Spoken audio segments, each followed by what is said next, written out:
Dit kleine meisje wat hier zit is op dat moment 6 jaar en dat is Georgientje van Volen. Dat is het Joodse meisje wat hier 2 jaar ondergedoken heeft gezeten in het ziekenhuis. Het is een aantal keren voorgekomen dat er dus een razzia aankwam of in ieder geval een controle van de Duitsers in huis, in het ziekenhuis. En dan ging er een heel scenario ging van start. Er werd een kamerscherm voor haar bed gezet.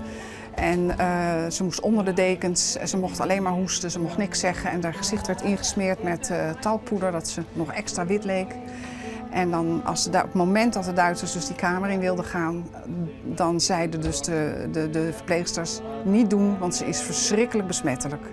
Nou, als de Duitsers ergens bang voor waren, dan was het besmetting. Het oude Sint-Antonius in 1994 kwart voor de sloop.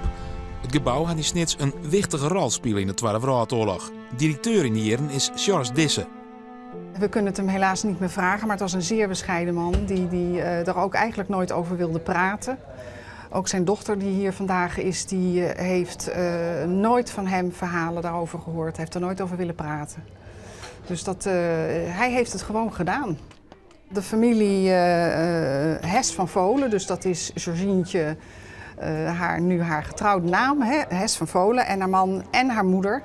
Die hebben in 1976 de Yad Vashem aangevraagd, onderscheiding.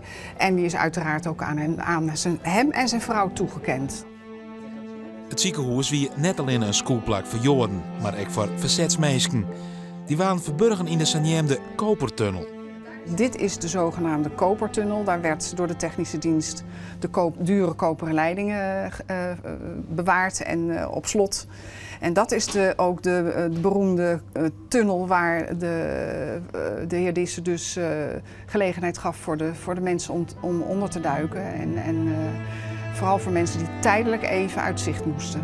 Zij hebben ook 2 piloten ingezeten en mensen van het verzet.